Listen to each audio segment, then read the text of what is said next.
हम इस बंदूक की शपथ खा लिया कारतूस की। अपने चूड़ी को शपथ खा लिया, अपने धोती को शपथ खा लिया। उसी दिन से मैं धोती साया उतार दिया। अभी भी 80 साल की मैं हो गई, लेकिन अभी भी मैं इस घर में, इसी जंगल में, इसी पहाड़ में गुजारा अपने बच्चों के साथ कर रही है। हम आठ आदमी थे, हम साथी लोग, सबसे आगे रहती थी। इसी रास्ता से, इसी बिहार से मैं 8 आदमी लेके जाती थी, लेकिन कभी मेरे सामने नहीं आता। कोई नहीं आता, कोई नहीं आया। कहीं हाथी बुढ़ा जाता है तो चाल नहीं उसकी खत्म होती। लोग जिस तना पहले थे उसी तना अभी हैं। सुनने में आता है कि आपके घर को भी चारों तरफ से घेर लिया। समय तो आपके पास बंदूक नहीं था? नहीं थी बंदूक। उस दिन बंदूक नहीं थी मेरे साथ, थाने का दरोगा था मेरे पास। तो वो दरोगा भी अपनी बंदूक छाड़ करके एक गोबर घर में घुस गया, मेरा आदमी बंदूक उठा लिया। अच्छा, दरोगा बंदूक छोड़ के चला गया? बंदूक छोड़ करके भाग गया। गोली जब चलने लगी तब मेरा आदमी उसकी बंदूक लेकर के उसी की जीप के गाड़ी के नीचे घुस गया। हमारे ऊपर क्या क्या हुआ कि हमारे साथियों के ऊपर क्या क्या हुआ, जंगल में निकालने नहीं पाते थे, लेकिन हम बंदूक कभी नहीं छाड़ा। कभी नहीं? कभी मैंने बंदूक अपनी, मेरा पति और हम अगर इतने पत्थर की ओट पा जाएंगे, अपना सर ढका करके, अपनी नार निकाल करके जब ने मेरे सामने आ गए तो मेरी गोली दनादन चलेगी। उन लोग कभी मेरे सामने नहीं आए और न कभी मुझे ललकारा। और जो अगर चोरी से कभी मारता है तो वो चोर है, चोर सियार है। हम लोग चाहे मर, लेकिन हम गोलियां चलाने से कभी नहीं खुचेंगे। बंदूक की नार पकड़ करके खींच लिया, तो जब कहें कि पुलिस पुलिस, तब भाग गए सब लोग, सारे भाग गए। तो एक बंदूक बदमाशों की, एक बंदूक पुलिस की। अब हमारी जान तो खतरे में फंसी है। किसी को बैठा करके मैं बंदूक चलाना सिखा रही हूँ कि अगर मैं मर भी जाऊं तो मेरी बंदूक को अमर रखना। अभी हमारे साथ पाठा की शेरनी रामलली जी हैं, जिन्हें आप अपने स्क्रीन पर देख रहे हैं। हाथों में बंदूक लिए और कंधों पर गोली लिए हुए। ये गोली कभी ख्यात डाकू ददुआ के ऊपर चलता था और एक जमाने में इन कुल्हाड़ियों से ये रामलली जी अपना लोहा मनवा चुकी हैं। इनके बारे में ढेर सारी कहानियां हैं। आज वो कहानियां हम आप सभी के बीच रखेंगे। अभी इस वक्त हम बुंदेलखंड में हैं और बुंदेलखंड के बारे में एक कहावत है, बुंदेलखंड की यही कहानी, हम बुंदेलों की बानी में, पानीदार यहाँ का पानी, आग यहाँ की पानी में। यानी कि आप साफ शब्दों में समझिए कि बात किया जा रहा है यहाँ की पानी में आग है। तो ये वही रामलली हैं जिनका बंदूक कभी डाकुओं के सामने गरजता था। समझिए कि डाकू की उधर से डाकुओं की बंदूक चलती थी और इधर से रामलली का बंदूक चलता था, और ये अकेले महिला उन तमाम डाकुओं पर भारी पड़ती थी। डाकुओं को शिकस्त दे देती थी इन्हीं बंदूकों से, जिन्हें अभी आप अपने स्क्रीन पर देख रहे हैं। इन बंदूकों में गोलियां डालती थी और इनसे आज वो तमाम कहानी आप सभी के बीच साझा करने का प्रयास करेंगे कि किस तरीके से ये महिला, जो पूरी तरीके से अनपढ़ है, यानी कि पढ़ी लिखी नहीं है, बावजूद डाकुओं की पूरी तरीके से हिम्मत परास्त कर देती थी। और देखिए अभी सामने पूरी तरीके से बंदूक को ओपन कर देती हैं, बंदूक को कस देती हैं। और रामलली से आज हम पूरी बातचीत करेंगे। कैसी है माता जी, क्या हाल चाल है आपका? अब हमारा हाल चाल तो ये है कि कहीं हाथी बुढ़ा जाता है तो चाल नहीं उसकी खत्म होती। हम लोग जिस तना पहले थे उसी तना अभी हैं, लेकिन हमारे पाठे इलाका के बदमाश लोग हमारी दहाड़ सुनकर के सब साफ हो गए। सारे बदमाश, यहाँ कोई एक सियार भी नहीं बचा। हम उनको तो सियार समझते थे, सियार। डाकुओं को आप सियार समझते थे, सियार की हुआरी फांद करके इकट्ठा कर करके आदमी को हमको डरवाते थे। लेकिन हम कभी डराने नहीं है। हम इस बंदूक की शपथ खा लिया कारतूस की कि हम 8 आदमी थे, हम साथी लोग, और सबसे आगे रहती थी कि मैंने जब जितनी गोली ददुआ की होगी उतनी गोली अपने शरीर में बर्दाश्त करूंगी। और मैं वो मर्द है, मैं औरत हूँ, लेकिन वो मेरी बंदूक की गोलियां बर्दाश्त करे तो ललकार के मेरे सामने आवे। नहीं, कायर है, मर्द नहीं है, उसके मेछा है मेरे पास, मैं औरत हूँ, एक धोती पहने हूँ। और जिस दिन आओ उस दिन ललकार के मेरे सामने आवे। और मेरी रास्ता में कहीं मिले तो मुझसे कहा कहती ललकार के टकरा। और जो अगर चोरी से कभी मारता है तो वो चोर है, चोर सियार है। उसको मैं इसी तरह का, लेकिन वो हमने उनको इतनी चुनौती धरा दिया, कभी मेरे सामने नहीं आया। इसी रास्ता से, इसी बिहार से मैं 8 आदमी लेके जाती थी, लेकिन कभी मेरे सामने नहीं आता। कोई नहीं आया। लेकिन मैंने उसको कहा कहती अधिकारी लोगों से मिल करके, पूरे बदमाश जो उन्हें मुझको अधिकारी लोग ने सहयोग दिया, मुझे कारतूस देते थे, मुझे गोली चलाना सिखाते थे। लेकिन मैं जब ने उसका पूरा वो ले लिया, मतलब मूर्छा ले लिया, तब ने उससे कहा थी मैंने तलाक धरा दिया। कभी वो गोली चलाने का मैं साहस नहीं मुझसे किया। अगर वो गोली चलाने का साहस किया जब ने वो लड़का की पकड़ करके आया है, तब मेरे साथ कुछ नहीं था, मेरे साथ एक कुल्हाड़ी थी। और कुल्हाड़ी से मेरी गांव की बहन बेटी अपनी इज्जत सम्मान बचाने के लिए हमने कुल्हाड़ी फरगा कर। तो आप देखिए कि ये वही कुल्हाड़ी थी और इनका कहना है कि इधर महिला थी और उधर मर्द था, और उस मर्द को, उस डकैत को पानी पिला देने के कारण ही कहा जाता है कि बुंदेलों के बारे में कहा जाता है कि यहाँ की पानी में आग है। इनका कहना है कि एक तरफ मूछ वाला था और दूसरी तरफ मैं थी, हमारे पास कोई मूछ नहीं था। थी मैं, जब मेरी बंदूक चलती थी तब तेरी चूड़ी नहीं खनकती थी। मैंने शपथ खा लिया, अपने चूड़ी को शपथ खा लिया, अपने धोती को शपथ खा लिया। उसी दिन से मैं धोती साया उतार दिया, अब ना कुर्ता पायजामे में आ गए कि जब तक ये ददुआ को मैं मार लूंगा तब तक मैं अपने सर के बार नहीं बांधूंगी। ये शपथ ली थी आप? मैंने शपथ ली थी, पूरे बार अपने छटा डाली थी। मुझे चीनने नहीं पाता था कि कौन थी रामलली है और कौन काका थी पाठा की शेरनी है। मुझके सीधे यही कहते थे कि श्रीमती रामलली पाठा की शेरनी की आवाज सुन करके यहाँ के डाकू लोग भाग जाते हैं। डाकू भाग जाते थे? डाकू भाग जाते हैं। यहाँ कोई डाकू नहीं टिपिटता कि मेरे 100 कारतूस का पट्टा था और ने वह अधिकारी डीएम जगन्नाथ डीएम यहाँ भगवान था, वो ने 100 कारतूस का पट्टा हम 8 आदमी का बांध दिया। 800 कारतूस की तलाक धरा दिया कि 800 कारतूस हम तेरे सर में बुताएंगे। लेकिन वो कभी मेरे सामने नहीं आया।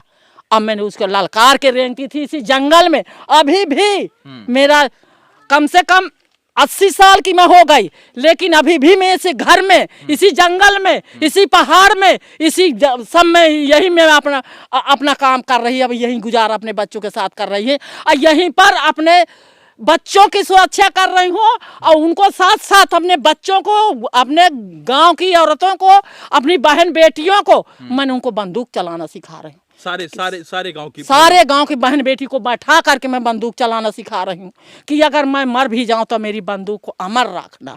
और मेरी तो ये रामलली है और बता रही हैं किस तरीके से हम अपने नारियों को सशक्त कर रहे हैं, अपनी बेटियों को सशक्त कर रहे हैं, अपनी महिलाओं को सशक्त कर रहे हैं कि हमारी बेटियां, हमारी महिलाएं तमाम गलत चीजों पर भारी पड़े और कहर बन के टूटे उन तमाम लोगों पर, ताकि जो लोग गलत मंसूबा लिए हुए, गलत इरादा लिए हुए हमारी बहन बेटियों पर गलत निगाह डालते हैं, उनको भी परास्त करने का काम रामलली ने किया है। एक किसी जमाने में जब डाकू लोगों का अपहरण कर लेते थे, बैंक मैनेजर के बेटे का अपहरण कर लेते थे, पुलिस के बेटे का अपहरण कर लेते थे, कलेक्टर के बेटे को पकड़ में पकड़ लेते थे और तमाम जो बड़े बड़े जिनके पास रसूखदार लोग हुआ करते थे उनके बेटे को जब पकड़ लेते थे और जब सूचना रामलली तक पहुंचती थी तो रामलली कहती थी ये तो बड़ा अन्याय हो रहा है और तमाम लोगों के साथ अन्याय हो रहा है। तो उनसे लोहा लेने के लिए रामलली कभी पीछे नहीं हटी। उन तमाम डाकुओं से लोहा लेने के लिए, उन तमाम गलत मंसूबों वाले व्यक्ति से लोहा लेने के लिए रामलली का बंदूक हमेशा गरजा। शायद इसीलिए इन्हें पाठा की शेरनी कहा जाता है। इनका कहना है कि हमारे हाथ में जो चूड़ियां हैं, हमारे हाथ में, भले हमारे हाथ में चूड़ियां हैं, भले हमारे पास मूछ नहीं है, भले हमारे पास छोटे छोटे बाल नहीं है, लेकिन हमारा जज्बा किसी से कम नहीं रहा। हमारा जज्बा, हमारा जोश, हमारा जुनून किसी से कम नहीं रहा। बैंक मैनेजर के लड़के को डाकू लोग गिरफ्त में ले लिए थे, डाकू लोग पकड़ लिए थे, क्या ये सही बात है? यही तो मूलधन, यही तो मूर्छा है, यही मूर्छा है। इसी से यह कहानी शुरू हुई है। उस बैंक के लड़का को जब पकड़ करके लाए तो हम लोग सगले पूरे गांव के इकट्ठा हो करके, तब हमारे पास बंदूक नहीं थी, कुल्हाड़ी और इस तरह का सामान था, पत्थर, ईंटा। तब हमने वो लड़ाई लड़ करके उस लड़का को छुटा करके अधिकारियों को दे दिया। आपको डर नहीं लगा कि आप एक महिला होकर आप सामने डाकुओं से भिड़ रही हैं, जिनके पास बड़ी बड़ी राइफलें हुआ करती थी, जिनके गिरोह में तमाम कुख्यात लोग शामिल हुआ करते थे, जिनके गिरोह में तमाम बड़े बड़े लोग राइफल लेके चलते थे, आपको डर नहीं लगता था? अरे सर, वो क्यों, अभी पृथ्वी खाली है। लक्ष्मीबाई निहत्था लड़ी, देश के खातिर लड़ी और उसको अंग्रेज मारा, वो नारी नहीं है। तो पृथ्वी अभी भी खाली नहीं बुंदेलखंड की और न पूरे भारत की, कि नारियों से कभी, वीरों से खाली नहीं और न कभी खाली रहेगी। वो फिरौती मांगने का प्रयास कर रहे थे और उनकी फिरौती पूर्ण नहीं हो पाती थी, पैसा लेके आ नहीं पाते थे। उन लोगों को खबर नहीं मिलती थी इस जंगल में। वो सतना का था, मध्य प्रदेश का, कोई खबर नहीं। वो लड़का चंगुल से छूटकर हमारे घर आ गया। हमने जब उन्हें सारी कहानी लड़का बताया तो हमने लड़का को सगल गाँव ने सुरक्षा किया। उस लड़का की जान बचा करके हमने DIG SP को हमने दिया। वो देने के बाद मुकदमा कायम हुए, सब बैठे का हुआ मैं मानिकपुर थाने में मुकदमा कायम हुए। मुकदमा जब कायम हो गए तो हलफनामा के लिए ये ददुआ ने हमारे पकड़ करने के लिए कोशिश किया। अच्छा, तो आपको ददुआ डाकू जो पकड़ना चाहता था, पकड़ करने के लिए हमको हाई कोर्ट ले जाने के हलफनामा के लिए, तब फिर दोबारा काकाती ने बदमाशों से और सुरक्षा में पुलिस पड़ी रही थी, हमारे पास बंदूक नहीं थी। तब ने जब गोली चली तब पुलिस से ददुआ से गोली चल गई। तब ने ददुआ पूंछ दाब के भाग गया और वहां काकाती ने वो खड़बड़ा के भागे तो काकाती बंदूक गिर गई तो हमने वो बंदूक उठा लिया। रात में हम भी बैठे थे। डाकू का बंदूक डाकू की बंदूक हमने उठा लिया और दरोगा जी अपनी बंदूक छाड़ के भाग गए, गुरमुख दरोगा जी। तो हमारे आदमी उठा लिया। अब ने हमने सवेरे पहर ने खबर दिया तो डीआईजी आवा, वही बंदूक ने हम डीआईजी का दिया। हमने डीआईजी से बात किया, डीएम से बात किया कि सर आपसे हम साड़ी पहने। आज भी मैं एक शपथ आप अधिकारियों के सामने खा रही हूँ कि मैं यहाँ से कहा आज से मेरी शपथ है कि जब तक मैं ददुआ नहीं डालूंगा तब तक पानी नहीं पीऊंगा। तो कहा तुमने मारोगे? मैं कहा हाँ हमने मारेंगे, पर मेरी मांग दीजिए। कहा आप क्या मांग रहे हो? मैं कहा आपसे सोना चांदी नहीं मांग रही हूँ, ना धोती पहनने के लिए मांग रहे हूँ। आज मैं सबके सामने कसम खा के मांग रही हूँ कि मैं अपने मांग के सिंदूर की अपनी चूड़ी की कसम खा रही हूँ कि अगर तुम मेरी बंदूक दीजिए मुझे। तुमने डीआईजी कहा कि एक बंदूक ले लो तुम। मैं कहा सर नाटक करने आओ, एक बंदूक लेकर मैं उतने बड़े की जर्मनी की बंदूक, विदेश की बंदूक उसके पास है, एक बंदूक मैं जी जाऊंगी, मुझे भी मार डालेंगे और मेरी हाथ से बंदूक छड़ा ले जाए। कहा कितनी? मैं कहा हाँ थोड़ा उभल बंदूक है मिले। तब मेरे साथी लोग 8 आदमी हाथ उड़ा रहे, 8 बंदूक ने मुझे मिली। 8 बंदूक 800 कारतूस, 100 कारतूस हमने बांध लिया और कमर में बांध लिया और हमने तलाक धरा दिया उसकी कि अब आओ। हमारे से राख नहीं निकलेगी ना दूध की धार निकलेगी, हमारे से भी ये कारतूस निकलेगी और हम आपके सीने में इतनी बंदूक इतनी गोलियां बुताएंगे कि तेरा चेहरा समझ में नहीं आएगा। ददुआ मैं अपने आदमी को पीछे कर देती थी। इसी बीहर से स्टेशन 3 किलोमीटर पड़ती है, ना मेरे पास वाहन ना अभी भी कुछ नहीं, मैं अभी भी पैदल जाती हूँ अपनी पे। लेकिन मेरी शर्त थी कि अपनी बंदूक 2 पट्टा कारतूस 24 घंटा मैंने कसे रहती थी और उसमें मैं किसी का भरोसा नहीं करती थी। और यही रास्ते से मैं जाती थी। अब मुझे देख लेते थे कि अब निकल के स्टेशन गाड़ी को पैसेंजर को जा रहे हैं तो सीधे पेड़ में चढ़ के एक आदमी देख लेता था तो बगल हो जाते थे। इसीलिए कहा जाता है बीहड़ से बंदूक का रिश्ता रहा है, बहुत पुराना रिश्ता कहा जाता है कि बीहड़ से बंदूक का रहा है। और बीहड़ में जब लोग जाते थे तो उनके साथ चोरियां हो जाती थी, डाकू लोग उन्हें परेशान कर लेते थे। क्या सच में इस तरीके से डाकू लोग? हमारे प्रधान की बंदूक एक बंदूक थी, उसको एक बंदूक उसी नाम दी गई थी। उसकी बंदूक घर से ले गए, वो टट्टी गया डटे करके बंदूक उसके घर तक आया, उसको लेके बदमाश लोग काका की औरत से बंदूक ले लिया। हमारे साथी लोग यहीं महुआ बिनने आया, उसको पकड़ लिया, बंदूक मांगते थे लेकिन मैं उस बंदूक को अंडर में ले लिया कि मैं बंदूक नहीं दूंगा। तो मैं बंदूक नहीं दिया, अधिकारियों को दे दिया। फिर उसी हमने पकड़ छुटाई। हमारे ऊपर क्या क्या हुआ कि हमारे साथियों के ऊपर क्या क्या हुआ, जंगल में निकलने नहीं पाते थे, लेकिन हम बंदूक कभी नहीं छाड़ा, कभी मैंने बंदूक अपनी, मेरा पति और हम कभी बंदूक से खिलवाड़ नहीं किया। हम लोग 24 घंटा बंदूक कसे रहते थे कि हम लोग चाहते, लेकिन हम गोलियां चलाने से कभी नहीं खुचेंगे। हम अगर इतने पत्थर की ओट पा जाएंगे, अपना सर ढका करके अपनी नार निकाल करके जब ने मेरे सामने आ गए तो मेरी गोली दनादन चलेगी। मुझे बहुत गर्व हो रहा है कि मैं आज एक ऐसी मातृशक्ति के साथ बैठा हूं जो मातृशक्ति जुल्म के खिलाफ लड़ी, और किस तरीके से लड़ी, उसकी क्या कुछ संघर्ष की कहानी थी, और किस तरीके से डाकुओं के हिम्मत और हौसले को चकनाचूर करते हुए एक गृहस्थ महिला पूरी तरीके से उन तमाम डाकुओं के गैंग पर भारी पड़ी, वो कहानी मैं आज आप सभी के सामने रख रहा हूँ। बहुत गौरवान्वित महसूस होता है कि जब हमारे बुजुर्ग, हमारी दादी, हमारी माताजी, हमारी बहनें इस तरीके से क्रांति करती हुई, और आज के जो बच्चे हैं, आज के होने वाले बच्चे